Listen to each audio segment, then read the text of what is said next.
Welcome back to Connections with Stacy Levine Lavely. I am really excited today. I am actually bringing back a guest from a previous episode. She was with the Kids Read Local and Network, and she had an amazing book series called The Little Red Ant, and it talked about freedom, self-discovery, and also community. And I'm really excited to have her and really delve in a little bit deeper.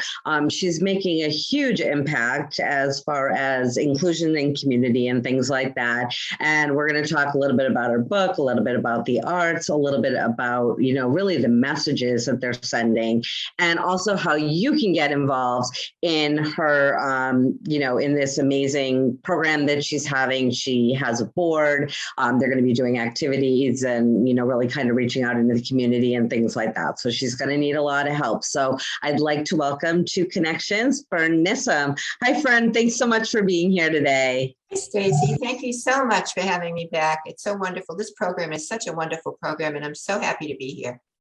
Thank you. Thank you so much. Yeah, it's a great audience. Our special needs community is really appreciative of time that people like you spend educating us and also educating the community as a whole as to why we're here and giving kids the freedom. And I'm going to just kind of bring that up first because I know that's your first book of, being able to go out and go to the grocery store and go to the bank and, go to all these different places. And sometimes for people with special needs, it looks a little bit different. So when we get down into the bottom line of equity, it's not everything's always equal. Sometimes it's what that person needs to be able to be successful. And I love this meme they have of like a dad, a younger kid, and a really, really little kid watching a baseball game. And then the little kids up on like two things, the other kids on one, and then the dad's just standing up. And that's kind of what it really boils down to is, being able to give these people access to be in the community and not be looked at as different, regardless of what's going on. We're all differently abled. We all have strengths. We all have weaknesses.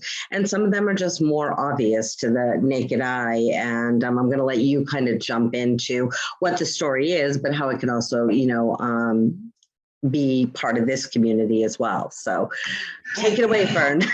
Wow.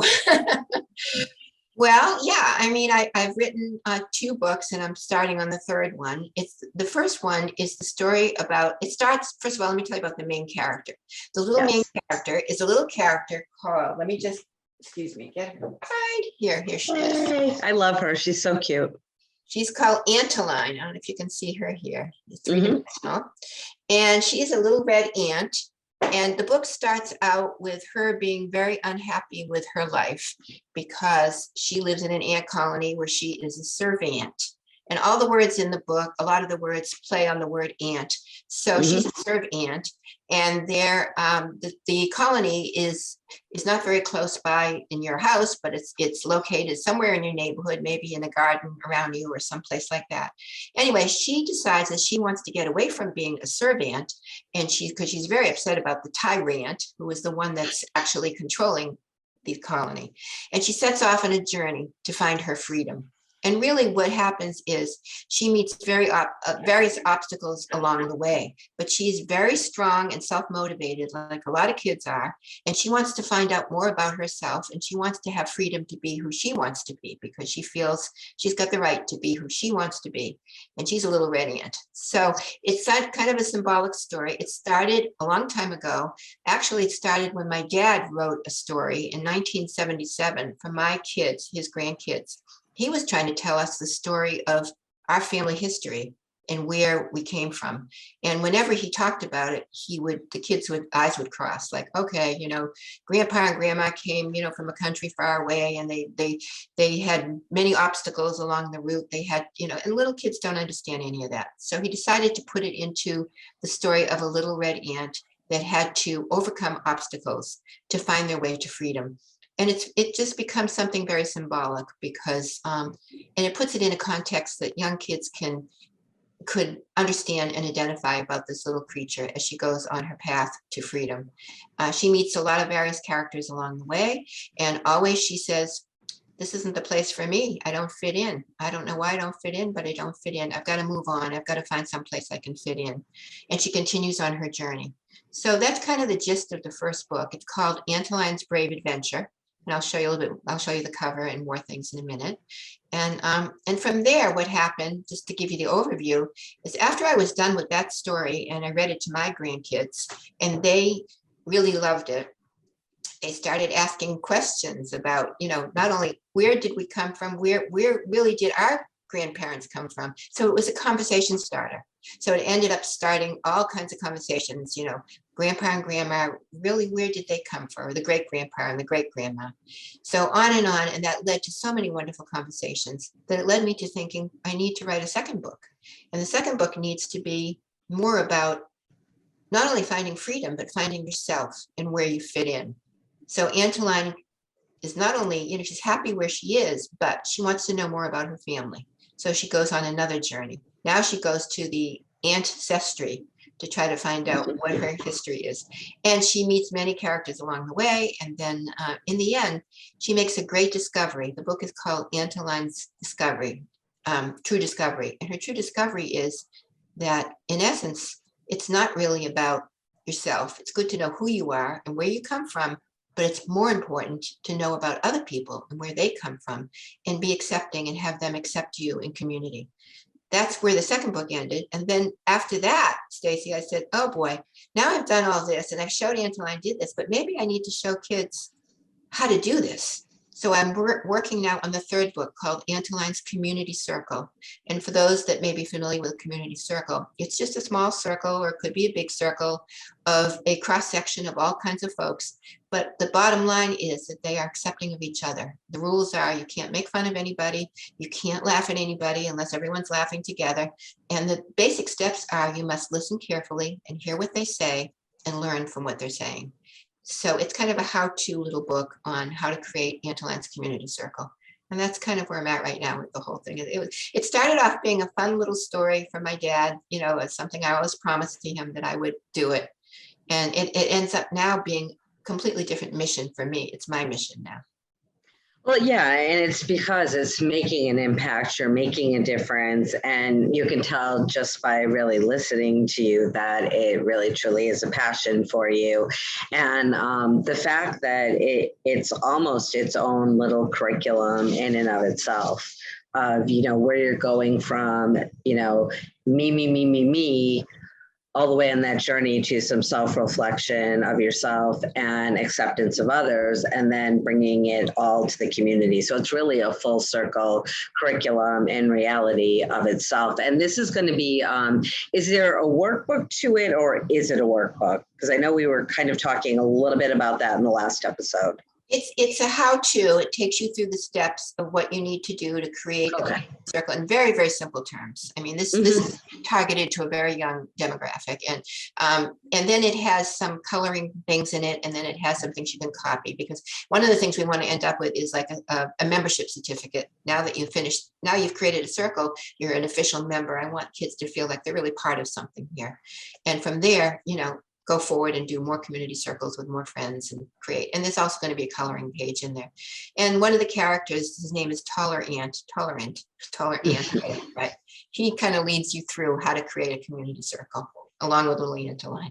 So again, it's on very simple terms. All my books are supposed to be conversation starters, obviously, for parents, teachers, community, to really use them as tools and resources to get kids motivated and excited to learn more about themselves, to be more accepting of themselves for who they are, and to then go forward and learn about other people with acceptance and tolerance and inclusion. That's absolutely. Now, what age group would you say, like when you look at a target, and what's kind of your age target for the whole series, or is it more book by book that you see more of that, like a progression? I think there's a place, I would say 4 to 9 is where we're at. Obviously, the 4, 5, 6-year-olds, my grandkids, when I started this, were 6 and 8, and the 8-year-old could read it, but she didn't really grasp the whole concept of it. So we talked about it. The 6-year-old I read to them. So I said, but obviously the 9, now she's 9 and she's reading them. she's reading these books to her little brothers and to her friends. And I'm testing out on my grandkids to see how the community circle works. But she's ready to start my oldest granddaughter, she's ready to start the community circle herself now. She's waiting for the book so she can share it with her friends. So definitely, yeah, it changes, it depends where a child is in their process of learning and capability. But the wonderful thing about it is that it really resonates because of the pictures and the watercolors. It's all original watercolors, and the storyline and the rhyming and so forth resonates to a broad, demographic age group there. Yeah, I totally agree with it. And I just, like I said, I just love the concept overall. I love your artwork. And I do want to ask you about that because, I mean, I think at this stage in our just evolution as a society, everything is so like heavy computer graphics coming at you, artificial intelligence, all that kind of like space and this and that and everything. It's kind of crazy. And you're seeing a lot of families even now going from those crazy electronics back to those simple, like the wooden toys or like the dial-up little phone or the, corn poppers and, different things like that. The workbench where you like, pound the pegs and all that kind of jazz. So you're seeing like more of a shift back to that. And your stuff is just so organic and it's beautiful and it's real. And I mean, to me, it looks kind of almost like watercolory a little bit. And it's just gorgeous. So do you hand draw all of these? Do you use any of that kind of, computer aided drawing? Like what's your process and what are your feelings? Oh, it's a long process, and I have to give credit to my associate. Her name is Sue Fleshman. She's from Marlborough, and her and I had actually we met at the Shrewsbury Art Council, and we decided to embark on this process together. I had been kind of stuck because I've been thinking about Antiline for years. What does Antiline look like? I don't know. My dad had a vision. I tried to draw, just, no, that's not it. That's not it. So I kind of put it on the back shelf for years. And when I sat down with Sue after meeting with her, and we had kind of a camaraderie in art, we both enjoyed the same thing. We both love watercolors. And she and I got together, and she was able to really come up with the look and the feel of the little character. So I said to her, you can do the character and I'll do all the backgrounds. Now, the Antiline, of course, is an ant, realistically so. She lives in a garden environment. So the idea of doing botanicals really appealed to me. So I started studying botanical drawing, which I had formal drawing training years and years ago, but I did not use it for many, many years. So I went back to it and did a lot of research on drawing botanicals. So we ended up with her actually creating the little characters and me doing all the backgrounds and the botanicals. So for example, I don't know if you can see this, but Antiline comes across a character in her first travels called the Arrogant. So she created, here's little Antiline, if you can see a little Antiline there. Yep. She's got a little shawl around her to kind of designate that she's coming from a country far away. And here is Arrogant, who's very big and overpowering and seems kind of threatening and scary to her. And so she went ahead and did that. Now what happens is we were working on art paper, Bristol board art paper, and she would draw the original characters on there and then give it to me. And then I would go in and I would draw the backgrounds. So for example, on this one, I would draw the water and the lake and the pond, and she went back. If you can see the little characters in the background, those are called the Magnificants. And Antiline has to go across a lake, and she bumps into this whole colony of folks called the Magnificants, which are magnificent little ants. But I mean, just to go, on and on like that, and we can put some of those up. It's a wonderful process. Painting is wonderful. I enjoy it so much. I mean, I'm kind of semi-retired now and I'm still doing other things in my life, but we enjoy it so much together. When Sue and I work together, what we do is create a rough book first. Now this is for Antiline's community circle, and we'll do what we call a storyboard, where we'll actually create it's a mock book, and we'll actually create some of the drawings ahead of time. And then where's the type going to go on the page? What backgrounds do we need on each page? So it becomes the whole process that we work back and forth. And we do it primarily by hand. And then with COVID and all that stuff, we haven't been able to work together too much. So we're doing it back and forth on the computer in actually we're using Publisher, the old Publisher publication program, which works back and forth. Then eventually, when we come to the point where we've got final, we need to put it into the formal process, and it goes into a final PDF at the end. And then it goes to what we're working with, a program off of Amazon called Kindle Publishing, KDP, Kindle Publishing. Kindle Direct Publishing. And if anyone's interested, I'll be happy to walk them through some of the initial process. I know a lot of folks out there have their own wonderful stories they want to share. It's not terribly complicated. You just have to get the final PDF. You have to make sure the sizes are right. And then from there on, you can actually put it into the format that Amazon provides. And it's from there, it goes back and forth to a process where they have to approve it. And once it's approved, you get to see proofs and so forth. And then finally, you get published. And of course, they take a piece of it. You don't make a lot of money off of this in the beginning. And I can't say it has been a money-making effort. It's been an effort of love more than anything else for both of us. Right, for sure. Yeah. It's frustrating, though, I have to tell you. There's frustrating steps to it to learn your way through the process. But once you've done it, you know what you're doing, and it's a lot easier the second and third time. Yeah, now would they have to, and I'm glad you brought that up because, and just in general, anybody in this world, everybody has a little bit different of a story.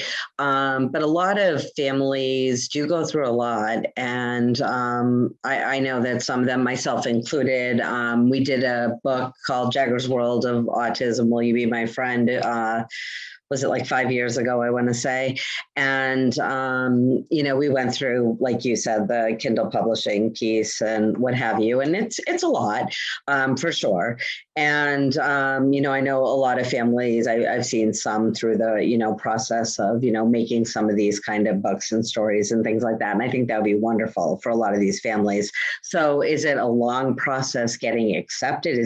I'm assuming obviously it's a back and forth and the getting everything done and really putting the book together. But how's the process as far as like getting set up to do something like that if a family did want to do something along those lines? Well, there's two parts of it. One is you're doing all your initial, putting together, like you said, the book, and somebody needs to put it into an art form of some sort. Mm-hmm. Somebody needs to be handy with Photoshop or, Publisher or one of those programs to get it to that point. Right. But let me say that there's, Kindle and Amazon isn't the only one around. There's Ingram Spark. There's a bunch of other ones around. There's a whole universe of self-publishing now. And there's lots of stuff on social networking also to help you. There's also lots of videos and tutorials to look at that you can. But once you've put the final, if you've got the right size and you put it into the Kindle publishing program, it doesn't take long at all. They will mark it for you. Basically, you see it right on the screen. Did I mess up? Is this out of the context? Is this not going to work? Is this typed too far over? You'll see it in the program and you can make the corrections right there. So it's not like there's an editing process back and forth. You can see it right there. And then when you get to the point that everything is within the lines that has to be, then you click the button and you do a proof. And they'll do what they call an author's proof. And which they will print for you and send to you. You have to pay for it, of course. It's like, a couple of bucks. And the other thing, you have to minimum pages. I think it used to be 24 pages, I believe. We do about 35, 36 pages. And they only had soft covers when we first started this a couple of years ago. But now they are offering hardcover books, which is something brand new. I haven't tried it yet. And then once it's all approved and everything is just the way you want it to be, it takes, I would say, 2 or 3 weeks. You order your author's copies. First of all, it'll go, once it's approved, it goes right on and it's live, and anybody can order it offline and from Amazon. Okay. So can anybody do this, like put in an application to do this? Absolutely, anybody can do it. Okay, so there's not like a big, like you have to have 7 books printed already before they'll accept you. It's just. No, this is on demand. So you don't have to put this is free. Okay. Everything is free up to the point that you order your author's copies. Books, yeah. You want your own books, but everybody else pays for their own books and orders offline. And that's all something that they just do themselves and you don't have to be involved in. Okay, great. Because that's great for, families, like, especially if they have a lot of commitments, like they may have that creativity, they want to get their story out, but then they're like, they can't sit in front of a computer 24/7, trying to go through the process for the sales and then run over to, the post office to mail it and yada, yada, yada. So all that's taken care of from them. So that's really cool. So I know we're kind of, I can show you on the website if you want me to show you. Oh yeah, that'd be really cool. Yeah. Let me just show you real quickly here, and you'll see my website too. Now, do you have one book or two books for sale already? I have two books for sale, and okay. Community The Circle third's on the way. Soon. Right. So here's Brave Adventure. So this is the way it is on my website, but if you can set it up, you don't have to have a website. You do it on Facebook, or you can just have an author's page. So if I say buy on Amazon, I don't know what's going to happen here, but it'll take me right over to click over there, and it's going to take you right to the Amazon page, as you can see. Oh, cute. Right there. And here also what you get is follow the author, which I think is interesting because you get to write your own author's page. So nice. Okay. And of course that picture is old, but then, you get to write all about that. And then also it'll promote your other books and show that here I have several books. And then the cool thing is that what I love is that you get, see if you can see it in here, but you get folks to write recommendations for you. Nice. Which is great, which helps sell your books. Absolutely. So, like right here, I've gotten on this book, I've gotten stars on it. And here are some of the, this will tell you a little bit about that. Also, the other thing, just so you know, is that if you don't want to have hardcover, this one is an ebook. So you can convert your hardcover book to an ebook, which can sell all over the world for a lot less. Okay, nice. So you can see that there's, lots of opportunities there. And just to show you quickly, while we're in my website, this is the other book, Antiline's True Discovery. Right? It shows you some of the pictures from inside. And this is the one I mentioned about Antiline's Community Circle is coming soon. And these are some of the, this is not illustrations from the new book. I actually have done lots of new illustrations that I've been working on. And here's a bunch of reviews. And nice. But one thing I just wanted to show you is a little bit about the art of Antiline, which is the work that went into this. Now here's Sue Fleshman. It's a little video on her. But here she is actually creating the character. As you can see, some of the drawings there, some of the early drawings of Antiline before we developed the character there. Nice, that's beautiful. These are so pretty. And here's me working. There's another little video, and I'm talking about how I actually created the various art pieces. As you can see, I'm showing them. And here's some of the early sketches again. So again, it's just, there's a lot that goes into it, but it's a lot of fun, and we're enjoying it a lot. Yeah, for sure. It's beautiful though. So pretty. Okay, so how I know you're planning on doing some community outreach. You want to, you're looking for members for your board. I know you're kind of getting to ramp up to the next level. So how do people get involved with that, and what kind of qualifications are you looking for, with board members and, people like whether it's volunteers or whoever? What are you looking for? Okay, well, as part of this, what I'm hoping to just kind of get down to that point here, I'm looking to try to bring this out to as many folks as possible. And there's a lot of organizations and groups now that are working on promoting diversity and inclusion and so forth for kids. I know even Shrewsbury has a community, a council, I believe, that was just set up recently for that. Nice. Promoting diversity, tolerance, and acceptance. So I thought the best thing to do would be to give folks the opportunity here, if they want to contact me, and to sign up for our advisory board, which I'd like to put together. And the hope for the advisory board is just fill this out and just let me know that you're interested. You're interested in being part of that. And my hope is, I've already had some interest, is to start putting together a group of parents, teachers, professional folks, anyone and everyone that is interested in, this is my little granddaughter, by the way, anyone that's interested in, in being part of trying to move this out to the community in a broader sense of the word. I'm also more than happy to supply books at my cost for fundraising purposes, which can be used obviously in fundraising because I can get them cheaper than you can buy on Amazon. Right. And then offer them at cost, or sometimes I'll donate also depending on the cost, and use them for fundraising so that folks promote them that way. So that's my hope, to really take this to another whole level.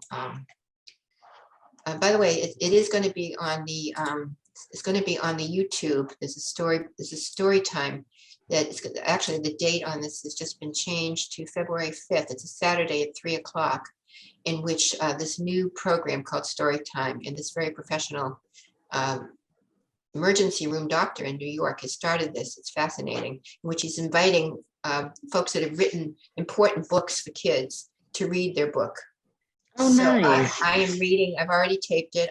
I will be reading it on February 5th at 3 o'clock in the afternoon. That's the first one, Antiline's Brave Adventure. And then the second one, Antiline's True Discovery, I will be reading on March 26th at 3 o'clock in the afternoon.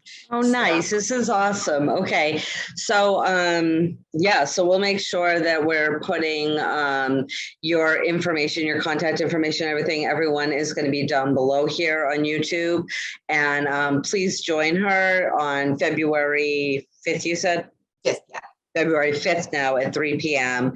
To check that out. She's also doing one in March. So we'll make sure that we have all that on the links below.